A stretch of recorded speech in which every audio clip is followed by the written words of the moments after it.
Good evening and welcome to the Republican gubernatorial debate live from the Hoagland Center for the Arts in Springfield, Illinois. My name is Liz Foster and I will be your moderator this evening.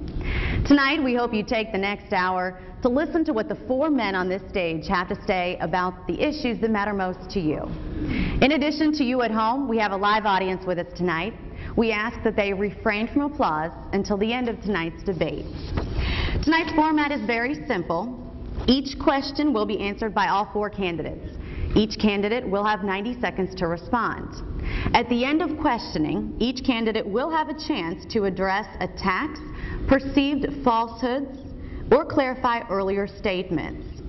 Our rebuttal section offers each candidate roughly 1 minute to make their case. Then we'll end our debate with a 1-minute closing statement by each candidate. Now let's take a moment to introduce to you the four candidates vying for the Republican Party nomination for governor. We begin with State Senator Bill Grady from Bloomington. He's been a state senator since 2002, and before that a member of the Illinois House of Representatives. His running mate is Maria Rodriguez, the former village president of Long Grove. Also on the ballot is State Senator Kirk Dillard from Hinsdale. He's been a state senator since 1992. He's also the former chief of staff for former Governor Jim Edgar. His running mate is State Representative Jill Tracy. Our third candidate of the night is businessman Bruce Rauner from Winnetka. He's the chairman of R8 Capital Partners and former chairman of the Chicago Public Education Fund. His running mate is Wheaton City Councilwoman Evelyn Sanguinetti. Also vying for the Republican nomination is State Treasurer Dan Rutherford from Chenoa. He previously served in the Illinois Senate as an assistant minority leader and in the Illinois House of Representatives. His running mate is attorney Steve Kim from Northbrook. Now let's introduce our media panel, the ones who will be holding the candidates' feet to the fire. We have Vince Dementri from ABC News Channel, Bernie Schoenberg from the State Journal-Register, and Alex Stegman from WTAX Radio. Let the questions begin. Question number one comes from Vince Dementri. Vince. Good evening, gentlemen. I'd like to begin with this, if I may. The state legislature may have inked a deal on pension reform, as you all know, but it is currently being challenged in the courts. It is tied up in the courts. Many of the lawsuits contend that it is unconstitutional. Should you become governor and a judge rules that indeed the current legislation that has passed, pension reform, is unconstitutional, what will you do as you begin from ground zero? And please, gentlemen, give us specifics. We'll begin with Dan Rutherford. Great, I appreciate it. And let me start off by noting that I understand today is Bruce Rauner's birthday. So, Mr. Rauner, happy birthday. And I understand that we have verified that you are old enough to run for governor. Thank you, Mr. Treasurer. I appreciate that. You're welcome. Well, let me start off in that the legislation that was presented, I do not believe is constitutional. So I am prepared when the time comes in January 2015 when I become the governor that it is something I'm going to have to deal with. And the important operatives in the conclusion to it is I believe that the solution needs to have consideration and needs to have acceptance. And those are the two things I don't think this bill had. The other thing is I understand that there's a great deal of a number of parties interested and involved in this, as they should be. What I intend to do as the governor is bring all interested parties to the table, whether it be the AFSCME union, the SEIU, the IEA, the IFT, and all of those, as well as the business groups, and put everything on the table. Everything from COLA to retirement age to health care, all of the things that are important to conclude and not negotiate this in the hot searing spotlight of the public. I think that's where a lot of negotiations come to fault, that you need to go into the room, you need to discuss it, you need to have a consensus, and before I sign it, it has to have consideration and acceptance.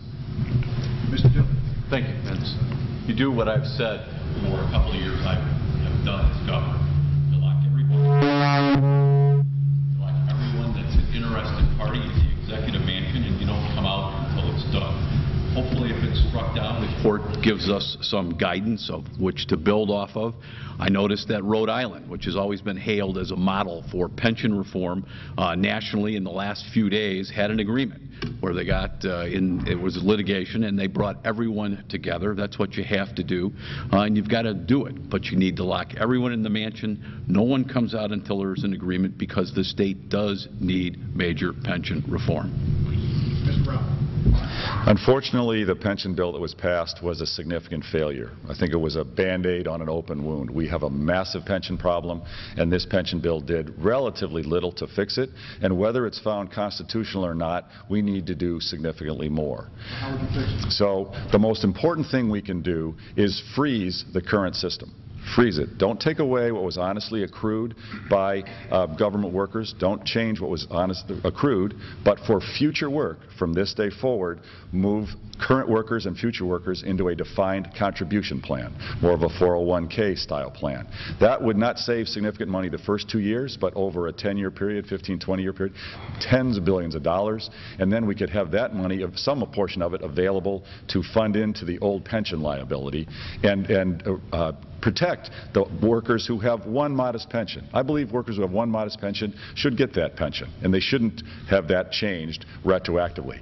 We can and should, I believe, also go back in and change agreements or pensions that were unethical. We have folks who were spiked into the system. We have folks who've got 2 or 3 pensions. Some of that's legal, but most of it's not ethical. It's unfair to taxpayers and to honest government workers who have one modest pension. We should retroactively go and change those, and if we need a constitutional referendum to do so, I would advocate for that. Okay.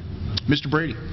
Well, as the only individual on the stage who supported that pension reform, I believe it will be constitutional, and I particularly give Jill Tracy, Senator Dillard's running mate, applause for having the courage to vote for the most difficult piece of legislation ever put in front of the General Assembly, something that worked to protect the interest of our teachers and our state employees who worked for us and paid every dime in the system they were asked to.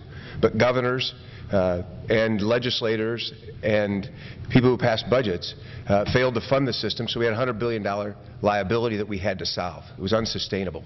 We didn't want to be like Detroit, so we came up with a system. I firmly believe it will be constitutional. I applaud all the members of the General Assembly who took that courageous vote. If for some reason the Supreme Court decides it's unconstitutional, and we went to great lengths to make sure, my answer would be to look at what they said, but to again make sure we protect everything everybody's earned to date, alter the way we move forward. We probably then look at moving forward with a defined contribution program as I've initiated in the past. But it's important for it to be constitutional that we live up to what everyone's earned. We did in this legislation was we were very careful to do that. We just altered the rate of growth, making it sustainable so it won't be Detroit-like. My question now, and it goes first to Senator Dillard, who I hope will excuse me for using the name of another candidate in the question. One of your fellow candidates, Mr. Rauner, said when he visited the Brandt Agricultural Services Company in Springfield in June that Franklin Delano Roosevelt thought government unions shouldn't exist and are immoral. Others have interpreted Roosevelt's comments differently, but with the issue raised, do you think government unions are immoral? And if you had your way, what percentage of state workers, teachers, firefighters, and police in Illinois should be represented by unions 5 years from now? I don't believe unions are inherently bad, and I accepted the endorsement of a major union on Friday. I think many people in this room know Cinda Klickner, who is an English teacher from here in Springfield. I don't think she is a union boss. She's an English teacher that teaches our children. So unions are not inherently bad. They are many, many members of our families and our communities. Obviously, I think state government has become incredibly unionized. You do have to have some merit employees that are not members of a union. But I believe in the right to collectively bargain. Illinois is not Indiana. We're not Wisconsin. We are a state that has a proud organized labor history. I will tell you, though, that the best way to get concessions from unions and to keep them from killing the goose that laid the golden egg is to meet with them, to talk to them. It's not to demonize them. I was the sponsor of the work rule changes that kept McCormick Place, some very difficult unions we had to deal with. We did it in a bipartisan way with President Cullerton, Senator Radonio, our leader, as well as Speaker Madigan. And I also voted for and was instrumental in work rule changes for public transit drivers in the state. Mr. Rauner. Bernie, this is one of the most important issues we face as a state today. Franklin Roosevelt, when he spoke of unions, he emphasized the fact that President Roosevelt, he was very pro-union. President Roosevelt was very pro-union, but he was troubled deeply by government unions. There's a big difference between a government union boss and private sector unions. Private sector unions need to compete in the marketplace, in the workplace, and businesses negotiate back and can move, and they're flexible. In government, there's no flexibility. Schools are located where they are. Government is one bureaucracy, doesn't move. Springfield's not moving. And it's when a government union boss has power with taxpayer-funded union dues to influence politicians through campaign cash, campaign workers that are free but actually paid for by government taxpayers inside the government. It's a conflict of interest, and it's a corrupting influence. And the result of it is spending goes up, taxes go up, and businesses leave our state in the communities where that spending is too high. And as a result, working families, many union families, as well as non-union families, working class families are suffering. They suffer as a result. Jobs leave, taxes rise, school reform doesn't happen, and working families, plumbers, electricians, carpenters, truck drivers, maintenance workers, they suffer in the private sector because of the power of the government unions. If I may quickly follow up, you didn't say if there should be fewer in 5 years. Should they go away if it's an immoral system?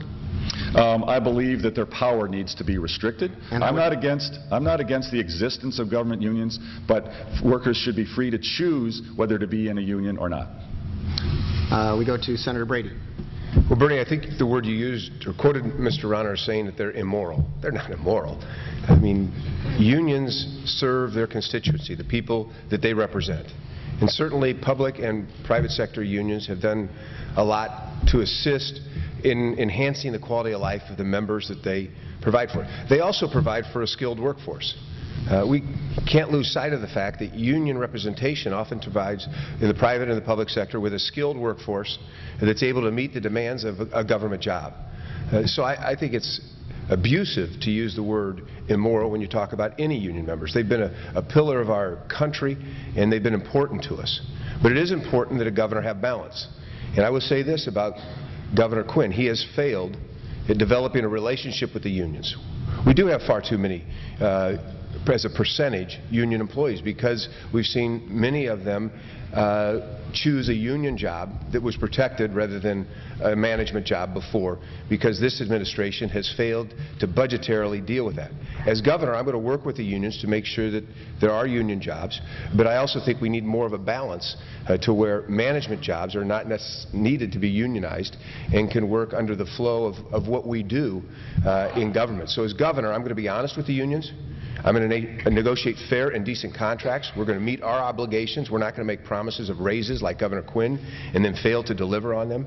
And we're going to deliver respect. Thank you. And Treasurer Ruth. Great. I happen to believe in the right to collectively bargain, both in the private sector and in the public sector. I mean, we talk about working families, and I too concur that to suggest the public employee unions or their leadership are bosses and immoral is inappropriate. I do believe, though, that we need to have a good balance. I understand the point of your question, what is the percentage in 5 years? Candidly, I can't give you that, and I'm just being honest with you. There are positions within our government that I do believe should have the opportunity to be collectively bargained. But I absolutely believe that there are positions in our government that should not be.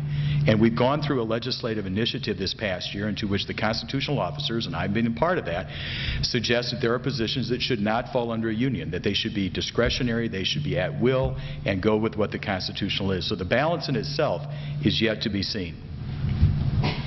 Gentlemen, good evening. For the next question, we'll begin with you, Mr. Ronner, and we'll continue on down the line. Illinois has been maligned for a perceived poor business climate. Governors from other states are running ads trying to convince businesses to leave. Major businesses are threatening to leave without incentives. But recently, we saw ADM stay in Illinois without incentives. The Chicago's tech startup scene is flourishing, and the state's in the middle of the pack, really, when it comes to corporate taxes. So my question is the business climate in the state getting better? And if not, what do you plan to do as governor specifically to make sure that it gets better? Alex, we have one of the most hostile business climates of any state in America. And we have the highest unemployment rate in the Midwest. As a result, we have one of the highest unemployment rates of any state in the nation. We are hostile to business. One of the biggest surprises of the campaign trail for me is how many more companies are leaving the state than I even realized before I started campaigning a year ago. It's a deep problem. On lists of how CEOs and business owners rank Illinois, they rank Illinois towards the bottom.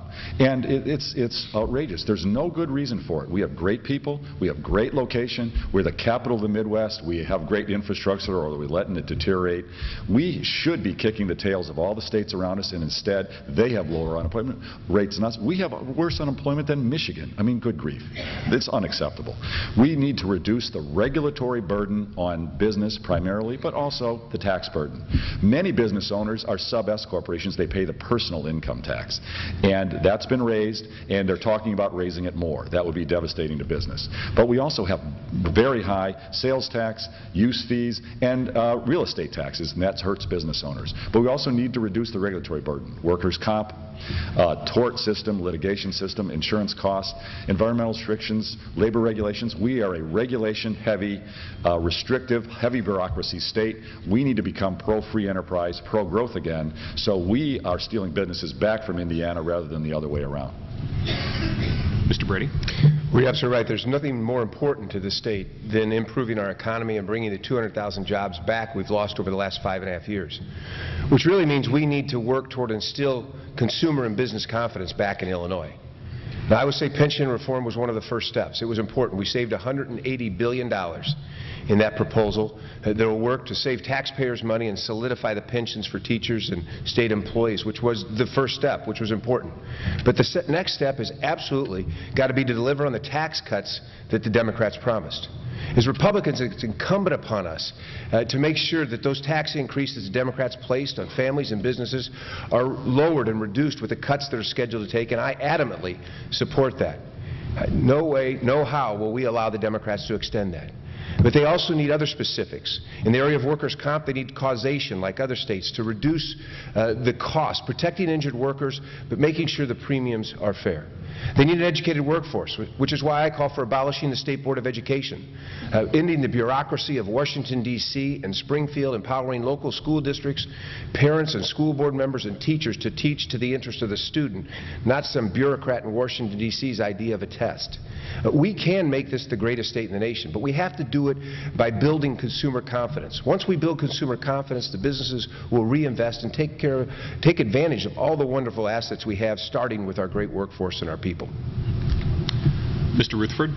Great. Well, let me start off that I've been 25 years in the private sector. I've been honored to be a citizen legislator, but I've served in the private sector with a Fortune 100 company that deals with small companies and large companies. So I come from an understanding like that. The other is a comment you made in regards to incentives. My contention is I want all these marquee companies to stay here in the state of Illinois, but we don't need to have special legislation drafted for just one company. If you're going to change the law because it's good for one company, change the law so it's all applicable for those of that same type of a company. Number three in this, we got to stop this negative attitude. Everybody's talking about how bad Illinois is. This is a great state. We've got so many things to offer. And let me tell you what I'll do as governor. Number one, I will be appointing directors of state agencies, boards and commissions, that their chief priority is to do their job within their agency, natural resources, aging, revenue, whatever it may be, but they will be responsible to me to help create a job and retain a job, not be the barrier to a job. Number two, my Lieutenant Governor, Steve Kim, will be in charge of the Governor's Office of Job Creation and Retention. So when you get that bureaucrat out there that's making it abundantly difficult for that small business particularly to operate here, that will be the place for the ombudsman, the portal to come into the system. And number three, I'm going to be the chief marketing officer. So when Chris Christie comes flying in and Rick Perry comes parachuting in from Texas, I'm going to be the guy that's chief marketing officer and sell Illinois. Mr. Dillard. Alex, two national surveys recently said Illinois' outlook for 2014 is dead last, 50th in America. I look forward to an Illinois when we don't have to incent or bribe anybody to come to Illinois to do business. We have the best natural resources. We are the capital of the Midwest, and we must get back our competitive advantage around the Midwest from our neighboring states. Along that line, my vision of this state is to make us a destination economy for people that create jobs. We are overtaxed, and we are greatly overregulated. My Lieutenant Governor candidate, who is here today, Jill Tracy from Quincy, her family started out of the back of a station wagon, and today they employ 2,000 individuals in the state of Illinois, 4,000 nationally. Jill Tracy and her Dot Foods business, in agriculture, redistribution business, knows what it's like every day to have to compete against Missouri or Indiana or the rest of the 50 states. And she's going to have another title. In addition to being the Lieutenant Governor, she's going to be known as the Repealer. And she's going to travel this state meeting with families and farmers and businesses, small and large, and saying what regulations stifle economic development of your business in the state of Illinois. So I look forward to the day we don't have to incent anybody to be here. I'm the sponsor of the Boeing legislation that brought them to Chicago and Navistar from Fort Wayne, Indiana to my district, but we always have to remember that small businesses need to also have the kinds of incentives that the big guys get. My turn, and I'm not sure that they're exactly skeletons, but I do have something for each of you individually. Senator Brady, first. I'm aware that you want to focus on fiscal issues in this race, but political reality is that social issues are also weighed by voters.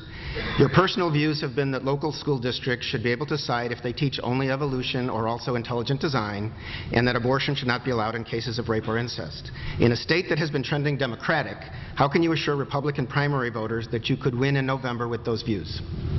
Well, Bernie, I came a few thousand votes short. Went from 150,000 votes in a Republican primary to nearly 1.8 million, and there was a third-party rogue candidate in the race. So in a Democratic state that's 40% Democrat, we came pretty close.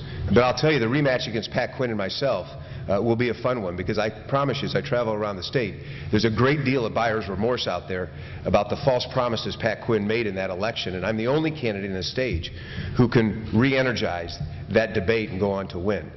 You bring up some social issues and some things that you think are important, and I confess to you they are, but I do believe, I reaffirm, I believe that school boards should be allowed to teach what they want to teach, to meet the curriculum interest of their students. And when it comes to the issue of abortion, I am pro-life. I have a 100% pro-life voting record, and I'm proud of it. But I do also realize that there's something called the U.S. Constitution.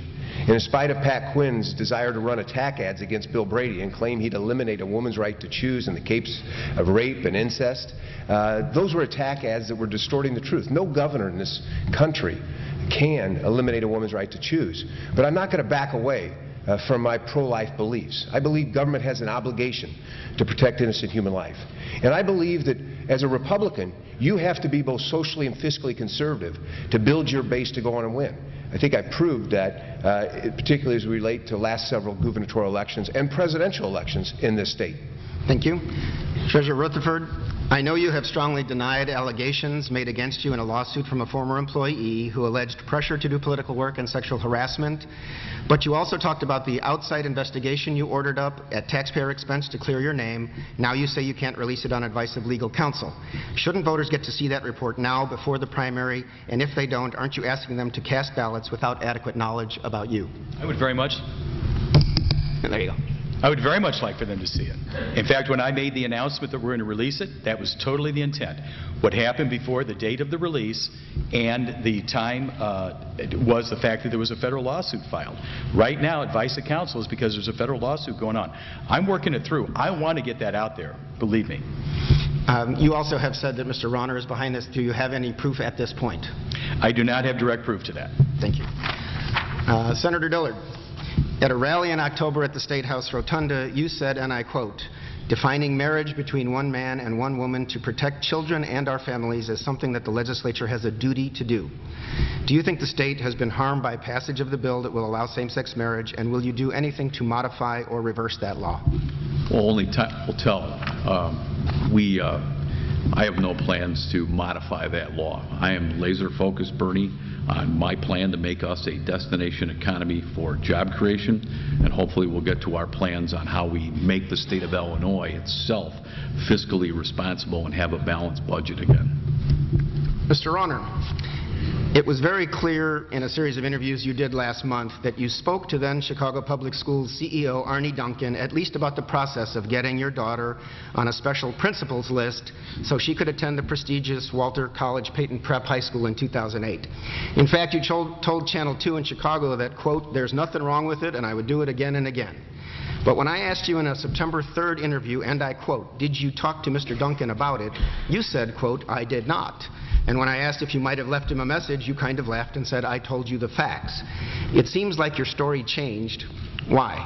Yes, I apologize, I might have misunderstood your question. Arnie Duncan and I would talk regularly because I'm very involved and have been for 25 years in school reform in Chicago. Very involved in charter schools, voucher school choice, so I talk to Arnie regularly. I don't really recall much of the conversation that my wife and I had around the time of our daughter's application to Walter Peyton College Prep. The important issue is we did not ask for any special favors, special treatment, special deal for our daughter. Our daughter applied. There are 3 criteria to go to magnet schools: grades, test scores, and attendance. She had straight A's, perfect entrance exam, but she had pneumonia in middle school, and as a result wasn't admitted on the standard process. There is a process for specific criteria, open. 5% of applicants can come in under a deferential process. We called and had her put on that list. Not asking for anything special. Hundreds of other families did the same thing. And she was immediately accepted because she's such a superstar student. You also in June talked to Carol Marine of Channel 11 in Chicago, and she asked, did you talk to Arnie Duncan? And you said no, which again seems to conflict with what you told the other stations later. Yeah, no, well, that's fair. I mean, frankly, my wife and I, we have some disagreement about who talked to who when. I don't really recall. I talk to Arnie all the time. I don't really recall talking to him about this much. The reality is, neither my wife or I asked for special favors. And our daughter was very excited and honored to go to that school. And the fact of we want school choice for every parent. We worked hard in Chicago to do it. Didn't ask for any special favors for us. Gentlemen, as you well know, over the years, downstate Illinois has seen a mass exodus of state jobs moving from Springfield to Chicago. Under your administration, what would the workforce look like? Would you attempt to move some of that exodus back to Springfield? Because people here in downstate, as you well know, are very proud that this is the state capital and not Chicago. Would you look to be moving those jobs back here? Mr. Rutherford. I'm first, great. Well, let me just give you a testimony. I'm the Treasurer of the State of Illinois. I'm the only constitutional officer standing up here. And the answer is yes. Now, to be fair to Chicago, you know, it's an important part of the state of Illinois, and we need to be fair to Chicago. But by testimony, right now, my chief of staff is based here in Springfield. My deputy chief of staff is here in Springfield. My other deputy chief of staff is here in Springfield. My director of legislative affairs is here. My director of unclaimed property. My director of college savings. In fact, I got to think about it. I think I have one director in Chicago. So this is not being biased downstate or upstate. I happen to understand where the seat of government is and where the operations of government is, and I intend to operate that way. Mr. Dillard. Springfield's the capital of Illinois, not Chicago. And we must have the workforce be here in Springfield. This is where it belongs. When I've lived in Springfield as a staff member down here for the governors that I've worked for. I was married right up the road in Elkhart in Logan County in a small farming community. And the workforce must be in Springfield. This is where your systems are. As Governor Edgar's chief of staff, we required our cabinet to live in Springfield because this is where you govern from. Governor, if you want to be the governor of Illinois, you need to live in the governor's residence here. If you want to be the CEO of General Motors, you got to live in Detroit. You got to be here. You got to be here to be 5 minutes away from a legislature that every now and then, in fact more than every now and then, needs pulling back in. So yes, Vince, the workforce has to be moved back here. When I go downtown Springfield and remember what it used to be like, there are thousands of fewer people there every day, and the workforce needs to be in Springfield, and government operates more efficiently when the government is here in Springfield. Mr. Rauner, do you agree with the The stance of your foes here, Mr. Dillard and Mr. Rutherford? The issue boils down to cost Yes. and productivity. Cost and productivity. We have got to bring down the cost of government, drive up the productivity of the workers inside the government. That is essential. Our tax burden is too high. Our spending is too high. We've got to bring that down. I'm going to transform our state government. I want to see it run more like a business. And we'll do that throughout the state, wherever the productivity and the cost saving can be the most significant. My role model for this is Mitch Daniels. When he became governor of Indiana, he brought in 30 superstars from the private sector, from the business sector, and he brought them to the state capitol and said, let's drive up the productivity, shrink the spending, and transform our state government. He did a fantastic job. We need to do the same thing here. But if I could interrupt you, I'm not sure I'm getting an answer as to whether you would move those jobs, or at least try to move some of these jobs back to Springfield from Chicago.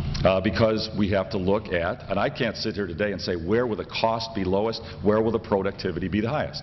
I'm guessing that Springfield might be lower cost, higher productivity than Chicago. I think that's a reasonable guess. I don't know today. We'll find out very quickly once we have an administration in place.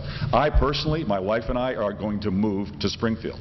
I'm excited to do it. It'd be an honor to live in the governor's residence in Springfield. I love Springfield. It's a beautiful community. It's a great part of the state. I'm looking forward to living here. And the government, this is the seat of government. Much government activity should be here. But it's all about driving down the spending, making our government productive and efficient. That's what will drive our decisions. Okay. Mr. Brady. Well, I don't have to guess, Vince. I know that we need to move more jobs back from Chicago to Springfield. This is the seat of state government. I know it's more efficient and effective to do it. We've seen it in better years. So absolutely, we need to do that. And as governor, I will live and work here because this is where the work will be done. We need a governor who's going to move his family here. Nancy and I will move and live here in the governor's mansion because that's where you do the job. But we've seen far too much of Chicago politicians attacking downstate Illinois. And if I might use some of my time to talk about one incident, we see not only the exodus of state government jobs from Springfield to Chicago, but we've seen the lack of empathy for private sector jobs. And just to give you one example, last session we passed a bill that not only would have kept ADM's corporate headquarters in Illinois, in Chicago, but would have rebuilt another 100 jobs per year. Now when it came to Allstate and when it came to the Chicago Mercantile Exchange, we were there willing to help the Chicago politicians in their area because it was a win-win. But when it came to Decatur, Illinois, Macon County, what happened? Governor Quinn turned a deaf ear. We need a governor who can represent all of Illinois. I'm tired of all the control coming from the Chicago metropolitan area. As a resident and a native of Bloomington, Illinois, I understand that there's more value to this state than just Chicago. I want Chicago to be a great state, but I want the rest of Illinois to thrive and prosper equally, and as governor, I'll deliver on that. Senator Dillard, I'll start with you for this next question. Illinois' temporary personal and corporate income tax increases will expire a few months from now. As the Senate President put it this week, that's about $1.6 billion in revenue that we're going to be losing. Where specifically does that lost revenue come from? Well, first of all, I didn't vote for the Democrats' 67% increase in the state income tax. Senator Cullerton, the Senate President, and his colleagues promised us, they promised the people of Illinois that they would make this tax temporary and they would use it to pay off our old bills. So, you know, it's up to Senator Cullerton and his colleagues to live up to their commitment to the people of this state to make that tax temporary. I would make it up in primarily two places. The first is you've got to grow your economy. Alex, and I told you we rate 50th in economic outlook in a couple of national surveys. You know, we must make us the capital of the Midwest and competitive again. So you've got to grow your economy. That's the best way if you believe, and I believe Illinois has a spending problem, not a revenue problem, but the best way to put more money in the state treasury is through creating private sector good-paying jobs. But I've got a laser focus in on Medicaid. Medicaid's our state's largest expenditure. I've managed that system before, once for a gubernatorial administration. It needs to be innovative. We spend more on Medicaid, Alex, than we do on education, and that's not my priority, but there are billions of dollars of savings that I believe we can get from Medicaid. You've got to take people who are ineligible to be on Medicaid, and there are tens of thousands of those people that Governor Quinn and his administration will not get off those rolls to save money and provide better care to those who truly need it. Mr. Rauner, how do we potentially offset the $1.6 billion shortfall? We have to bring down the overall spending dramatically. That's primarily pension reform, true significant pension reform. That's significant Medicaid restructuring and reform. It's also government operations restructuring and reform. Our government is bloated, it's bureaucratic, it's high cost, very little use of technology in our government. We need to transform our government operations. And these are all things that will bring down the immediate problem that the Senate President points out is, $1.6 billion as this expires immediately. Well, the one thing, politicians like to get caught up in a particular issue that is conducive to their point of view. President Cullerton is advocating a progressive income taxes and trying to make the case so that we need to go to that. We do not. It would be damaging to the economy. Politicians spin things for their own benefit. We need to reduce the spending dramatically. And if it takes us a couple years to do it, that shouldn't dissuade us, and we shouldn't worry about a $1.6 billion one-year problem. We've got to take the tough decisions that benefit us for the long term. One of the priorities I will do is not only bring down the state-level spending, I want to form a task force, a commission focused on reducing government cost and waste in the state of Illinois. I'll bring together county chairmen, mayors, city managers, and school superintendents who are focused on productivity and lowering costs. Because our government cost problems, our tax problems, aren't only at the state level. They are throughout the layers of government we have. We need to reduce the number of layers. We need to drive down the cost and up the productivity. And I want a comprehensive statewide solution. Senator Brady. Well, there's probably nothing more important right now than delivering on that tax cut. Every candidate's got to make their decisions, but I'm the only candidate who's consistently said no way, no how will we let the Democrats increase taxes in Illinois, and I will deliver on that tax cut. Why? Because it's the only way we're going to rebuild our economy. The Democrats took 1 week's pay out of the pockets of every working family in the state of Illinois. They took money away from small businesses that wanted to reinvest in capital. If we're going to rebuild our economy, we've got to build enthusiasm and confidence in the business side, and to do that, we've got to deliver on this tax cut. In fact, I want to go further. I've outlined a plan to further reduce the personal income tax in Illinois with a goal of actually eliminating it, like states like Texas and Florida, who are tops in all barometers, tops in employment, tops in fiscal responsibility, tops in job growth. But how you do it starts with also fiscal responsibility, which is why it was so imperative that we passed pension reform. We couldn't wait for this. We needed the reform. The reform will provide over $1.3 billion in first-year savings. That helps offset those increases. Natural revenue growth will help us as well, and there are other areas of state government where we can work on reforming. Medicaid is one of the biggest areas that we have. But natural revenue growth is estimated to be over $900 million in revenue. That pension reform, $1.3 billion. That offsets it, but we can't stop there. We've got to make sure that every dollar the taxpayers give us to spend is redefined and reprioritized so that we're spending it for the best interests of the people of Illinois. And Treasurer Rutherford. Great, thank you. What I decided both as state senator, as a state treasurer, now a candidate for governor, is that I'm not going to pander and I'm not going to throw bombshells for political reasons. I did not oppose Governor Quinn's desire to move back his budget address. He's a constitutional officer, and some are saying it's political, it's because of the primary. Well, I'm a constitutional officer. I've had to put together a budget. I understand. I didn't oppose that. If he needs a little more time, I'm okay with that. Also, up front, I don't want this income tax increase to stay. I don't want it to stay. But I don't know what's going to happen between now and January when I take that oath of office. I don't think the pension bill will be constitutional. What are they going to do between this next session in regards to borrowing and spending? There may be, let's be honest, there may need to be some form of revenue on the table for a negotiation. I've called for long-range strategic planning for our state assets, our prisons, our centers for developmental disabilities, and for veterans. But what I can also tell you is everything will be on the table. Everything's going to be on the table. And I don't particularly think that what Senator Cullerton has just done to try to pander, politicize, and go out there and grandstand about this issue because we have ourselves a gubernatorial race. You've got to take this out of the hot searing spotlight and sit down, put everything on the table, and negotiate what's best for the long term of the state of Illinois. Gentlemen, that wraps up our media panel segment of the debate. Up next, we allow these men to clear the air, address any perceived falsehoods, or clarify earlier statements. Will the gloves come off? We'll find out when we return.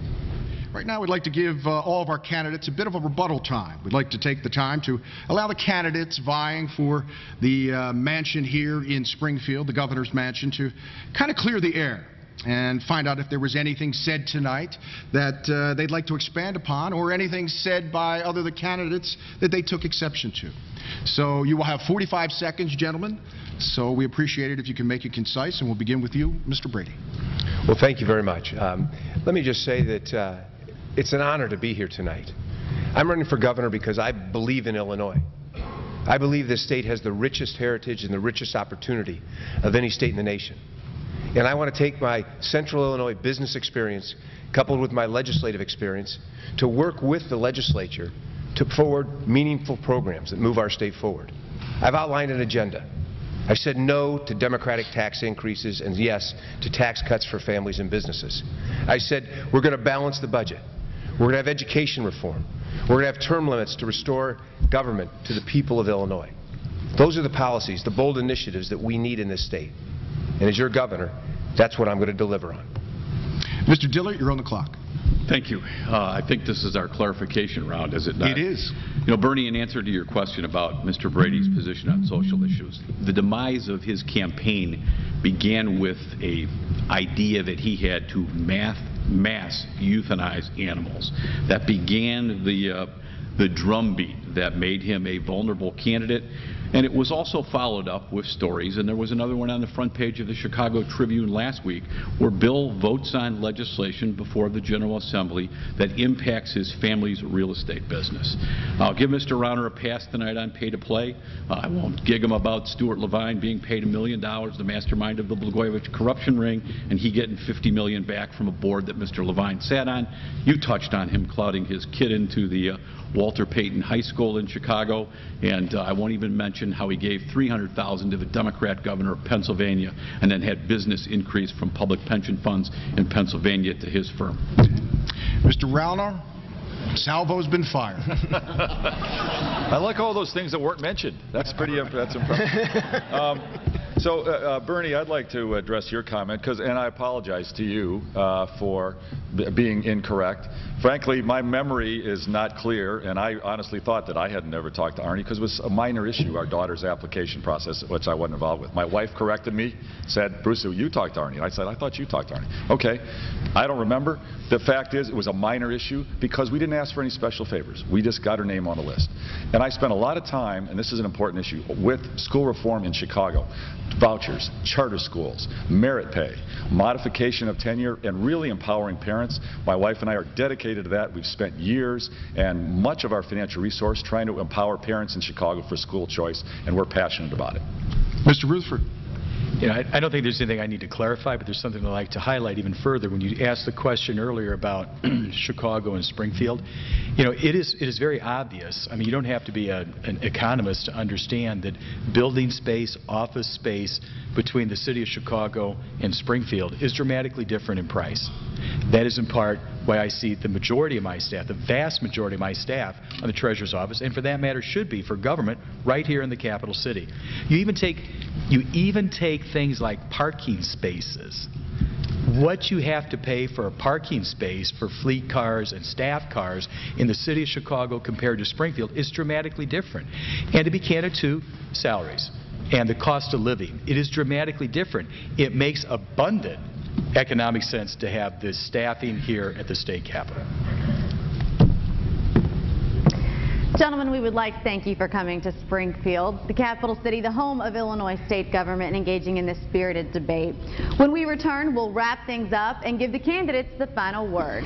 Stay with us. 4 men are vying for the chance to represent the Republican Party in the race for governor in the November election. But in order to move on to November, they need your vote in March. Tonight, we've heard about the issues that matter to you: jobs, the economy, pensions. At this time, we'll give each of our candidates 1 minute for a closing remark and to sway your vote. We'll begin with Dan Rutherford. Your closing statement, please. Great. Thank you very much for hosting this tonight. I've been 25 years in the private sector. I've been involved in international business. I understand the global mosaic of what Illinois is. I've also had the honor to serve as a citizen legislator, and I've seen Illinois now at the worst blood sport I've ever seen it. This is not easy to stand up and run here in the state of Illinois. But I'm the only Republican running for governor of the state of Illinois that's been able to win here. I've been able to carry the numbers I need in the city of Chicago. I've been able to carry the numbers downstate. I won. I got more votes than Pat Quinn did, and I'm down ballot as state treasurer. This is not easy. I know how to put it together. I would appreciate your vote for governor. Senator Brady, your closing statement. It is about winning and who can build on the Republican base. In the last election, I went from 150,000 votes in the primary to nearly 1.8 million. It's tough. As Treasurer Rutherford said before, politics in Illinois is tough. I've had $5 million in negative ads thrown at me. But I built the base of the party through social and fiscal conservative values. Senator Dillard's ad for Obama, saying he'd serve our country well as President of the United States, is a non-starter amongst Republicans and, frankly, independents. And with all due respect to Mr. Ronner, his support of Rahm Emanuel doesn't serve well with Republicans in a primary, and it doesn't work to win elections. Ladies and gentlemen, we've got to defeat Pat Quinn. He's destroying our state. We need a governor who can work with the legislature on Republican principles, who will adamantly fight for the taxpayers with tax cuts and pension reform. I've done that. I've done it as state senator, and I'll do it as governor. I'll rebuild this Republican Party. We'll go on to win this race and make Illinois a state we can be proud of once again. Mr. Rauner, your closing statement, please. Thank you. Thank you, Ms. Moderator. Thank you, panelists. Thank you to the people of Springfield. It's an honor to be with you tonight. I'm running for governor for one simple reason. I love our state passionately. This is my home. This is your home. This is our home. It's a very emotional issue to me. And I can't sit back and wait and watch while the career politicians here in our state government fail us and we deteriorate as a state. I just can't allow it. That's the reason I'm running. I'm not a politician. I'm a self-made business guy. It's a big decision, but I'm going to take it on. We're going to win. I'm running to accomplish 4 things. I'm going to focus like a laser on 4 things for all of us and our children and our grandchildren. More jobs in a booming economy. Lower taxes and spending so we can reduce the tax burden on our homeowners and small business owners. Great education and training and vocational training throughout the state of Illinois. And term limits on all the elected officials here in our state government so we restore public service again rather than career politicians making money from their power. Look forward to going to work for you. Thank you. Senator Dillard. The capital of Illinois is Springfield. It's not Chicago. State government is broken and its employees are demoralized. A governor needs to lead their employees, not demonize them. And I know we can turn this state around because I've done it before. As Governor Edgar's chief of staff, we had an unemployment rate below the national average, and the state's credit rating went up, and there was $1.5 billion surplus in the state treasury. It's that experience which makes me the only candidate in the Republican field who is tested and prepared to lead Illinois out of our crisis, and most importantly, the best candidate to send Pat Quinn packing. I ask for your vote, but more importantly, I ask for your commitment to make Illinois work again. Thank you very much. Candidates, good luck in the primary. We'd like to thank our media panel as well as all of our partners here who helped make this debate possible. If you missed any part of tonight's debate, it will air again tonight on Fox Illinois at 10 o'clock immediately following your local news. Thank you so much for watching, and remember to make your vote count 1 month from today on March 19th. I'm Liz Foster. Have a great night. Ladies and gentlemen, let's give our candidates a round of applause. You're watching the Illinois Channel, an independent nonprofit corporation formed to provide gavel-to-gavel coverage of Illinois state government and other public affairs events taking place across Illinois.